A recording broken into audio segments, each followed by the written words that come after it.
আসসালামু আলাইকুম এভরিওয়ান, কেমন আছেন সবাই? আশা করি সবাই ভালো আছেন। আমি অ্যাডভোকেট তাসনিম আক্তার জ্যোতি, জজ কোর্ট, ঢাকা।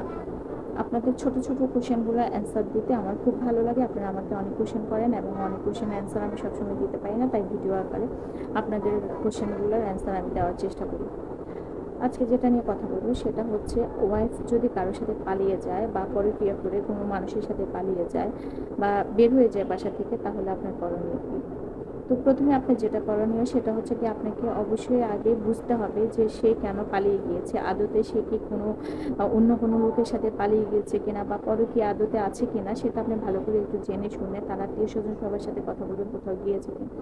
যদি দেখেন যে না, সে কোথাও যায়নি, সেই ক্ষেত্রে আপনি যে আপনার নিকটস্থ থানায় একটা সাধারণ ডায়েরি করবেন, যেটাতে মিসিং ডায়েরি, মানে সে তাকে পাওয়া যাচ্ছে না, সেটা দিয়ে আপনি হচ্ছে গিয়ে একটা সাধারণ ডায়েরি করবেন। আর আপনার কাছে যদি কোনো ধরনের প্রমাণ থাকে বা আপনি যদি আগে কোনো ধরনের ক্লু পেয়ে থাকেন যে সেই পরকীয়া আসক্ত, তাহলে হচ্ছে সেগুলো থানাতে আপনি জানাবেন, জানিয়ে একটা ডায়েরি করে রাখবেন। এইটা হচ্ছে গিয়ে আপনি আপনার সেফটির জন্য করবেন। কারণ হচ্ছে এক্ষেত্রে অনেক স্ত্রী পালিয়ে গিয়ে যেটা করে সেটা হচ্ছে কি, হাজবেন্ডের নামে নারী নির্যাতন এবং যৌতুকের মামলা দিয়ে থাকে তারা নিজেরা বাঁচার জন্য।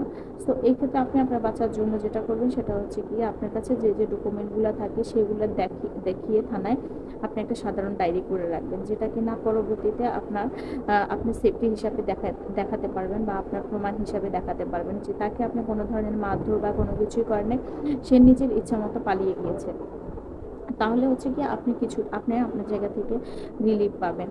আর যদি সে আদতে আসলে পরকীয়া করে বা অন্য কারোর সাথে পালিয়ে যায়, সেক্ষেত্রে তো আর ফেরত আসার বা তাকে নিয়ে যদি আপনি সংসার করার ডিসিশন না নেন, সেক্ষেত্রে আপনি হচ্ছে গিয়ে তাকে ডিভোর্স লেটার পাঠিয়ে দিতে পারেন। এটা কোর্টের মাধ্যমে পাঠিয়ে দিতে পারেন বা কোনো কাজের মাধ্যমে আপনি গিয়ে এটা কোনো আইনজীবীর মাধ্যমে পাঠাতে পারেন, অথবা কোনো কাজের মাধ্যমে গিয়ে আপনি তাকে ডিভোর্স লেটারটা পাঠিয়ে দিতে পারেন।